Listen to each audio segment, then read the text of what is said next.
Shalom saudara, apa kabar hari-hari ini? Tentu tidak mudah, situasi bukan makin baik. Karena begitu banyak gejolak-gejolak di dunia ini. Tetapi Tuhan tahu semuanya. Dan Tuhan beracara dengan semua itu. Namun kenapa hal itu terjadi? Ya karena Tuhan ingin menguji hati anak-anaknya. Sebetulnya di tengah kesulitan, kalau orang memang sudah tersudut, dia pasti cari solusi. Dan solusinya itu hanya kepada Allah. Tiada yang lain. Kadang-kadang kita sebagai orang Kristen juga mengalami masalah untuk hal-hal seperti itu. Kenapa? Karena kita tidak mengerti diri kita. Kita ini ahli waris kerajaan Allah. Luar biasa bukan? Seperti dikatakan dalam Galatia 4 ayat 6. Dan karena kamu adalah anak, maka Allah telah menyuruh roh anaknya ke dalam hati kita yang berseru, ya Abba, ya Bapa. Tentunya masing-masing kita punya orang tua. Dan orang tua kita pasti melakukan yang terbaik bagi kita. Kalau itu memang sesuatu yang normal, sesuatu yang seharusnya dilakukan oleh orang tua. Demikian juga ketika kita menjadi orang tua kepada anak-anak kita. Oleh sebab itu jangan khawatir akan apapun juga. Marilah kita berpikir positif dan ingat, sebagai anak Allah kita ada ahli waris kerajaan Allah. Segala yang ada di sorga diberikan kepada kita. Namun tinggal kita mampu nggak membuka kuncinya. Dengan yang pertama, mengaku dan mengakui kita sebagai anak Allah. Kita sudah diangkat sebagai anak Allah, tetapi terkadang kita tidak mengakuinya.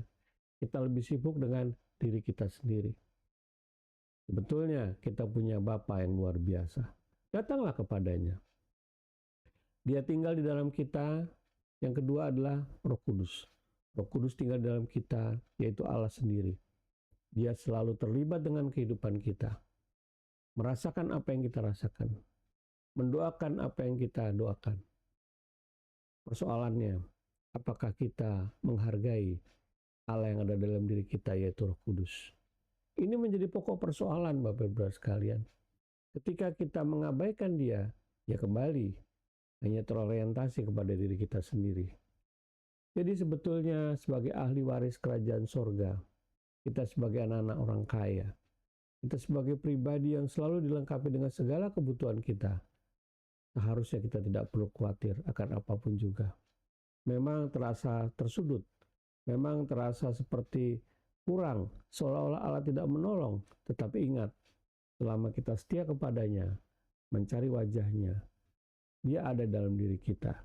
Dia tidak jauh, tetapi persoalannya, maukah kita datang kepada dia, mengakui dia ada dalam diri kita.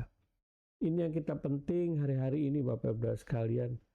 Marilah, saya pun dalam situasi seperti ini tidak mudah. Di dalam usaha, di dalam pelayanan, tetapi apa yang kita lakukan?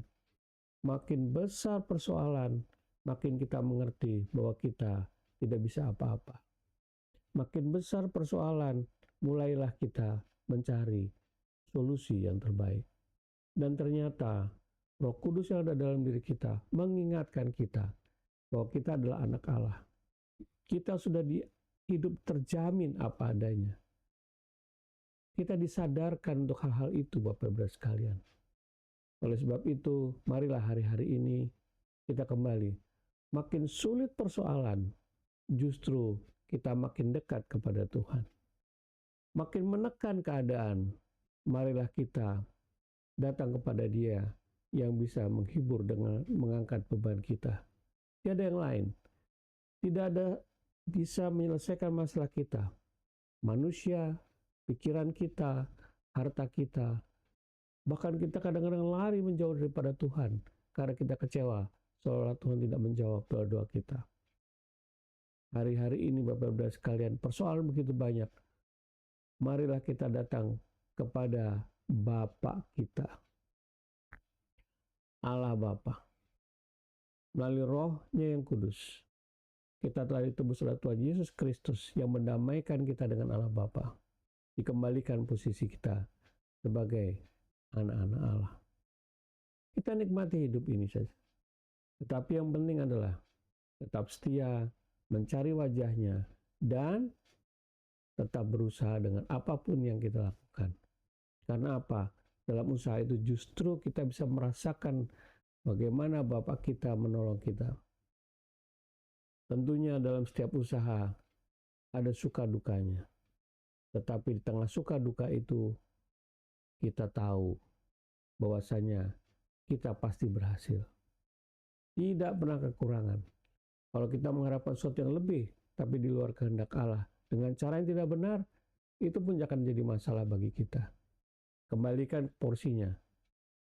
Apa yang dia mau dalam kehidupan kita. Karena masing-masing kita ada, dia sudah punya rencana. Rencananya bukan rencana kecelakaan, tapi rencana sesuatu yang baik bagi harapan kita. Bahkan Bapak-Ibu sekalian, kehidupan di sorga nanti telah disediakan bagi kita, bagi yang setia kepadanya. Marilah hari ini, sambutlah segala apa yang kita hadapi, termasuk masalah kita, dengan sukacita, doa dan mengucap syukur. Karena itu yang dia kehendaki. Karena apa? Kita sudah berada di atas masalah. Yang penting kita percaya, yang penting kita melakukan perintahnya, dan yang penting kita tidak pernah putus asa dalam melakukan segala hal yang dia pimpin dalam hidup kita. Tuhan Yesus berkati. Amin.